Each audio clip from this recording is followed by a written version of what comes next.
What is going on, boys and girls of YouTube? So I'm gonna hit you guys with some Pokemon Unite guides. This is what I love doing. This is what I started YouTube. I started with Smite when I first did it, when I was first learning the game. Started playing it a lot, got into it, learned everything I needed to do, shared as much information as I could with you guys. I want to do the same thing with Pokemon Unite. Hope you guys like this kind of content. If you do, please hit the subscribe button, hit the like button, and I'm just gonna go ahead and jump into it and really just try to feed you guys all the important key information. And I want to start with jungling today in the game, which is middle lane, as some people seem to be calling it, but it's the jungle. You are a jungler in every game. There's a jungler pretty much every MOBA. Understand this is the jungle. Your key junglers are Gengar, Absol, Talonflame, and Zeraora. If I say any name wrong, just deal with it because I'm a fucking potato. Sometimes it is what it is. So there's your 4 speedster junglers. And then don't get me wrong, other Pokemon can jungle, but these are gonna be your core, like what you actually see doing very, very well consistently. And then you've also got some all-arounders like Machamp, Garchomp, and Lucario, who can and will be jungling and doing fairly well. Simple breakdown to like your best junglers down to your lower end junglers. Absol is almost the top. Zeraora is argued a lot, and I've seen Gengar brought up a lot. Very, very good Pokemon. Very good at jungling. Don't get me wrong. Zeraora's clear is insane, and setup and play is insane. But Absol has some of the best movement as soon as you hit level 5, as well as the hardest hitting regular damage, consistent regular damage with those big ass crits. Absol,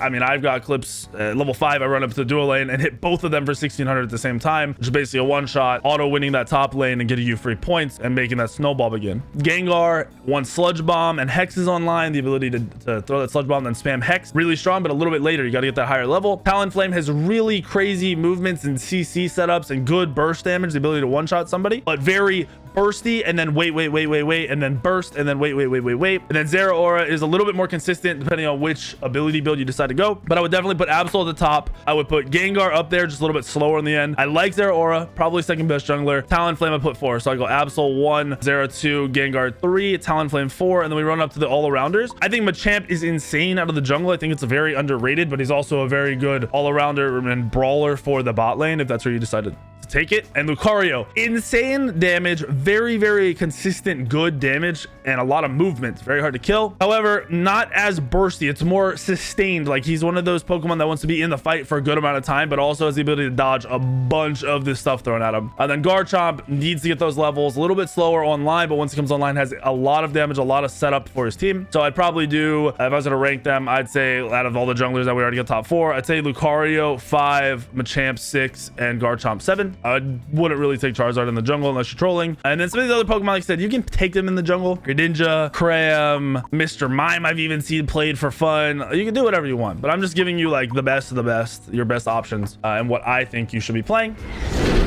So there's your top junglers. There's the ones I would recommend. I'll go into specific guides for each Pokemon in the jungle and the ability builds and the items and the things, the held items you want to be running. That'll be coming out literally like every 5 seconds for you guys. That information is coming, but I want to go over a general jungle guide. When you go to the jungle, it pretty much starts out with you running through the middle. You run straight across, you hop over the wall if you have an ability to hop over the wall, and you kill that first little dude in the jungle.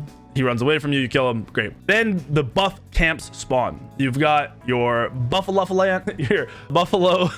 buff spawning is going to give your attack slows. It's going to be an orange jungle buff. It'll be on your feet. Whoever last hits that camp gets the buff. You will slow anybody you hit. And then Ludicolo, I think, Ludicolo, I don't know how to say it. The dude with the little sombrero.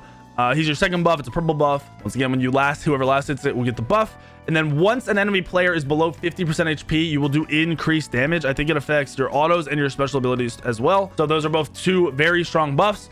You will then loop around and kill the 2 small camps that are in your jungle. This should hit you level 5, which is core for most of these Pokemon. Hit level 5 and then be able to gank. You will then look for your gank. Now, decide ahead of time where you think you're going to want to go. It'll make pathing much more precise and quick. If your top lane has a lane that you think you can kill, you will start at that top buff, go to the second buff below it, come across to the right, clear the small camp, go up, clear the other small camp. You will then have the choice of jumping over the wall to the little bouncy, coming up into the lane. If they're playing, the other team's playing aggressive on your tower, you can go right up in the lane and kill them, or you can loop into the middle of the map, use the grass in the middle at the top, and wait for your time to strike and look for that kill. If you have a mobility ability like Absol or something, you're going to be able to spike out of the jungle right away. People aren't going to be ready for it. Someone like Gengar, once you get your combo of Sludge Bomb Hex right out of the jungle, people don't expect it. It is a lot of damage, and it's a very good time to get an early gank, because usually at that point is right around when that big middle camp is going to spawn in the lane, and there will be contention over it. So be timing everything around that. could be very important for you, so you get the camps and get the kills. Someone like Absol does enough damage to almost one-shot everybody. I've got clips of going at level 5 and hitting both of the people in the lane for 1600 with the same hit, and then you kill them, you pretty much auto win the lane, and then you get the score. Obviously, the enemy jungler is going to be counter jungling and doing something very similar. Just be on the lookout, be watching out for what you're doing, be very patient about what you're doing, and just hit your abilities, have fun. That's the basic start to the game. Realize the game is 10 minutes long. That first jungle phase is all that first little rotation of the jungle is all of a minute, and you're level 5, level 2 minutes, whatever it is. It's very, very quick. The game goes by super fast, so every decision, every movement you take, any second you decide you go left instead of right, that adds up very quickly in a game. It's only 10 minutes long, so be thinking about those things and processing those things. I understand the game is fun. Have fun playing the game. It does have more depth than most people thought, which is why I think more people are enjoying it than we really imagined a couple months ago. Even myself, I am loving the game, and I never would have guessed this. But it isn't insanely in depth. There's a lot of play around what the other enemies are doing, what you're deciding to do. Try to think ahead like a chess game. Think a couple steps ahead. Think of what the enemy Pokemon is going to try to do to you if you do X thing. Play around those things. You'll enjoy the game a lot. Hopefully this jungle guide helps you guys a little bit. If it helps a lot, dope. Hit the like button. Make sure you subscribe. I will be dropping role guides and Pokemon guides here over the next few days. Be on the lookout. Hopefully this is what you guys need and what you guys like. Thank you for watching, and I'll see you tomorrow.